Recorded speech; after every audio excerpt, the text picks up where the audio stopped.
আসসালামু আলাইকুম everyone, welcome back to recipes by Snehaj mom. সুপ্রিয়স, আজ আমি আপনাদের তৈরি করে দেখাবো শুধুমাত্র 1 কাপ গুঁড়া দুধ দিয়ে দোকানের সিক্রেট রেসিপিতে 1 কেজিরও বেশি নরম তুলতুলে গোলাপ জামুন মিষ্টি। তো নতুনরা যারা মিষ্টি বানাতে গিয়ে বারবার ব্যর্থ হচ্ছেন বা যাদের মিষ্টি চুপসে যায়, তাদের জন্যই আজকের আমার এই রেসিপি। ইনস্ট্যান্ট এই গোলাপ জামুন বানানো এতটাই সহজ, মাত্র 30 মিনিটের মধ্যেই তৈরি করে নেওয়া যায়। আশা করছি বরাবরের মতোই আজকের আমার এই সিম্পল এবং সহজ রেসিপিটাও আপনাদের অনেক ভালো লাগবে এবং উপকারে আসবে। আর ভালো লাগলে অবশ্যই একটি লাইক দিয়ে দিবেন, কারণ আপনার একটি লাইক আমার জন্য অনেক বেশি মূল্যবান এবং যা আমাকে পরবর্তী ভিডিও বানাতে অনেক বেশি উৎসাহ যোগায়। আর কথা না বাড়িয়ে চলে যাচ্ছি এবার এর মেকিং প্রসেসিংয়ে। আচ্ছা, তো এবার আমি এখানে নিয়ে নিলাম প্রায় 1 কাপ পরিমাণ ফুল ক্রিম মিল্ক পাউডার। আর এখানে কিন্তু অবশ্যই ফুল ক্রিম বা ফুল ফ্যাটযুক্ত মিল্ক পাউডারটা ইউজ করতে হবে। তো এবার আমি এখানে দিয়ে দিলাম প্রায় 1/2 কাপ পরিমাণ আটা। আর আপনারা এইখানে আটা বা ময়দা যে কোনোটা ইউজ করতে পারবেন। তো এখন এবার আমি এখানে নিয়ে নিয়েছি প্রায় 1 চা চামচ পরিমাণ বেকিং পাউডার। আর এটা কিন্তু আমি একদম সমানভাবেই নিয়েছি। তো এবার দোকানের মতো সুন্দর একটা ফ্লেভার নিয়ে আসার জন্য এখানে আমি দিয়ে দিলাম প্রায় 1/2 চা চামচ পরিমাণ এলাচের গুঁড়া, প্রায় 2 চা চামচ পরিমাণ ঘি এবার আমি এখানে দিয়ে দিলাম। তবে আপনারা চাইলে এখানে ঘিয়ের পরিবর্তে তেলও ইউজ করতে পারবেন, কারণ দোকানে সাধারণত ওনারা তেল দিয়ে এই মিষ্টিগুলো তৈরি করে থাকেন। তো এবার ঘিয়ের সাথে সবগুলো শুকনো উপকরণ আমি একদম হাত দিয়ে ভালো মতো মাখিয়ে ময়ান করে নিচ্ছি। আর এই কাজটা একটু সময় নিয়ে ভালো মতো করে নিতে হবে, তাহলে আপনার মিষ্টিগুলো অনেক বেশি পারফেক্ট হবে।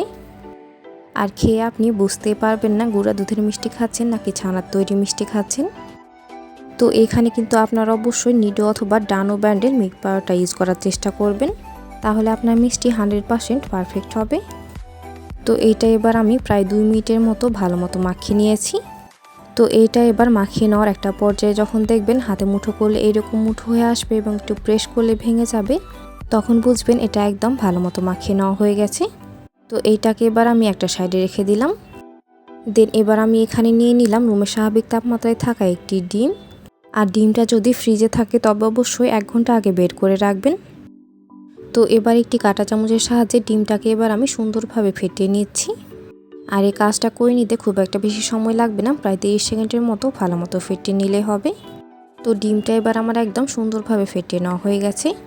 তো এবার আমি আমাদের আগে থেকেই মাখিয়ে রাখা শুকনো উপকরণগুলোর মধ্যে বরাবর কিছুটা ভাঙা করে নিলাম।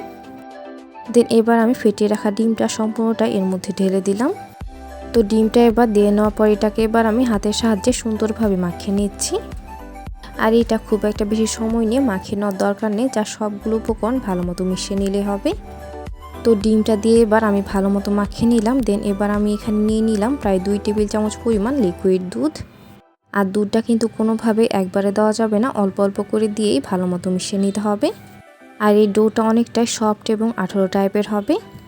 তো অনেকেই মনে করতে পারেন মিষ্টির মধ্যে ডিম ইউজ করার কারণে এর মধ্যে হয়তো বাজে একটা গন্ধ আসবে, তবে আসলে এরকম কোনো কিছু হবে না। আপনি বুঝতেই পারবেন না এর মধ্যে ডিম ইউজ করা হয়েছে। তবে কেউ পার্সোনালি ডিম ইউজ করতে না চাইলে শুধুমাত্র দুধ দিয়েও এই ডোটা মাখিয়ে নিতে পারবেন। সেক্ষেত্রে দুধের পরিমাণটা একটু বেশি লাগবে। আর এখানে আমি দুধটা জাল করে ঠান্ডা করে নেওয়ার পর সেটা ইউজ করেছি। তো ডোটা এবার আমার একদম ভালো মতো মাখিয়ে নেওয়া হয়ে গেছে। আর এইটা ঠিক এইরকম স্টিকি টাইপের হবে এবং হাতের মধ্যে এরকমভাবে লেগে লেগে আসবে।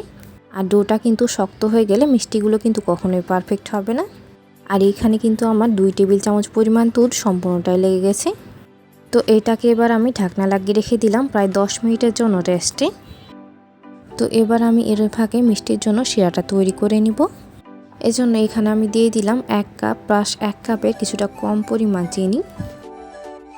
দেন এবার আমি এখানে ইউজ করছি প্রায় 6 কাপ পরিমাণ পানি। আর পানিটা আমি মেজারমেন্ট কাপে মেপে ইউজ করছি। সো ভিউয়ার্স, আপনারা যারা এতক্ষণ পর্যন্ত আমার ভিডিওটি দেখছেন অথচ আমার চ্যানেলটি সাবস্ক্রাইব করেননি, তারা অবশ্যই আমার চ্যানেলটি সাবস্ক্রাইব করে দিবেন এবং পাশে থাকা বেল আইকনে ক্লিক করে দিবেন আমার পরবর্তী ভিডিও নোটিফিকেশান সবার আগে পেতে। আর অলরেডি যারা সাবস্ক্রাইব করে ফেলেছেন তাদের জানাচ্ছি অসংখ্য ধন্যবাদ। তো এখন আমি শিরাটা নাড়িয়ে চাড়িয়ে সুন্দরভাবে জাল করে নিচ্ছি। আর এটা খুব একটা বেশি সময় নিয়ে জাল করে নেওয়ার দরকার নেই, কারণ শিরাটা অনেকটাই পাতলা টাইপের হবে। কারণ শিরা বেশি ঘন হয়ে গেলে মিষ্টির ভিতর শিরা কিন্তু কখনোই প্রবেশ করবে না। তো অলরেডি এর মধ্যে বলক চলে এসেছে। দেন এবার আমি চুলাটা বন্ধ করে এটাকে ঢাকনা লাগিয়ে একটা সাইডে রেখে দিলাম। দেন এবার আমি ফিরে আসলাম ঠিক 10 মিনিট পর। আর এর মাঝে মিষ্টির ডোটা কিন্তু একদম পারফেক্টলি রেডি। আর এর মধ্যে স্টিকি ভাবটা কিন্তু একদমই নেই। তো এবার আমি হাতের সাহায্যে মিষ্টির ডোটা কিছুটা উঠিয়ে হাতের সাহায্যে নাড়িয়ে কিছুটা সফট করে নিচ্ছি। আর এই পর্যায়ে হাতে কিন্তু আমি সামান্য অয়েল মাখিয়ে নিয়েছি। আর মিষ্টিগুলো তৈরি করে নেওয়ার সময় অবশ্যই হাতে সামান্য ঘি অথবা অয়েল মাখিয়ে নিতে হবে। আর মিষ্টিগুলো কিন্তু অবশ্যই একেবারে ক্র্যাকলেসভাবেই তৈরি করে নিতে হবে। তো এই মিষ্টিগুলো আপনারা লম্বা, গোল অথবা যে কোনো শেপেই তৈরি করে নিতে পারেন। তো আমি যেহেতু গোলাপ জামুন বানাচ্ছি তাই মিষ্টিগুলো গোল করেই তৈরি করে নিলাম। তো অলরেডি আমার একটি মিষ্টি তৈরি করে নেওয়া হয়ে গেছে এবং সেমভাবে আরও একটি মিষ্টি তৈরি করে নিচ্ছি এবং আপনাদের সুবিধার জন্য ভালো মতো দেখিয়ে দিচ্ছি। তো সেমভাবে এবার আমার সবগুলো মিষ্টি তৈরি করে নেওয়া হয়ে গেছে। আর এখানে আমার মোট 22টার মতো মিষ্টি হয়েছে। তবে আপনারা ছোট করে বানালে এর থেকে আরও বেশি মিষ্টি বানিয়ে নিতে পারবেন। তো এখন চুলায় একটি প্যানের মধ্যে আমি পরিমাণ মতো তেল দিয়ে নিয়েছি। আর তেলটা ঠিক কতটা গরম হয়েছে সেটা চেক করে নেওয়ার জন্য আটার একটি খণ্ড দিয়ে দিলাম। তো তেলটা যেহেতু অনেক বেশি গরম হয়ে গেছে তাই আমি তেলটা কিছুটা ঠান্ডা করে মিষ্টিগুলো এবার আমি এখানে দিয়ে দিচ্ছি। আর মিষ্টিগুলো দেওয়ার সাথে সাথে এখানে কিন্তু খুব একটা বেশি বাবলস উঠছে না, এর মানে তেলটা একেবারে হালকা গরম আছে। তো মিষ্টিগুলো দেওয়ার সাথে সাথে এটা কিন্তু কোনোভাবে স্পুন দিয়ে নাড়িয়ে নেওয়া যাবে না, এর হ্যান্ডেলটা ধরে কয়েকবার জাস্ট নাড়িয়ে দিতে হবে। তো এটাই কিন্তু আমি 4 থেকে 5 বার হ্যান্ডেল ধরে ভালো মতো নাড়িয়ে দিয়েছি। তো এই পর্যায়ে মিষ্টিগুলো কিন্তু সাইজে অনেকটা বড় হয়ে গেছে এবং তেলের উপর ভাসতেও শুরু করেছে। আর যখন সবগুলো মিষ্টি তেলের উপর ভেসে উঠতে শুরু করবে তখন এটাকে একটি স্পুন দিয়ে ভালো মতো নাড়িয়ে দিতে হবে। আর এই পর্যায়ে চুলা আঁচটা 2 মিনিটের জন্য হাই হিটে করে দিতে হবে। আর মিষ্টিগুলোকে হালকা ব্রাউন কালার করে ভেজে নিতে হবে, কারণ এ সময় মিষ্টিগুলোর মধ্যে ক্র্যাক আসা শুরু হয়। আর এই পর্যায়ে মিষ্টিগুলোকে হালকা ব্রাউন কালার করে ভেজে নিলে এর মধ্যে ক্র্যাক আসা এমনিতেই বন্ধ হয়ে যাবে। তো আমি প্রায় 2 মিনিট চুলা আঁচ হাই হিটে রেখেছিলাম। দেন এবার আমি চুলাটা একেবারেই বন্ধ করে দিয়েছি, কারণ চুলার টেম্পারেচার বেড়ে যাওয়ার কারণে তেলটা কিন্তু অনেক বেশি গরম হয়ে যায়।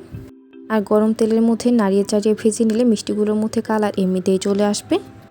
তো তেলের টেম্পারেচার যখন একেবারেই কমে গিয়েছে দেন এবার আমি চুলাটা আবার অন করে দিয়েছি।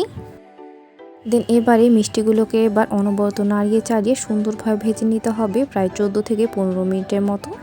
আর এই সময় চুলা আঁচ থাকবে একেবারে লো মিডিয়াম হিটে।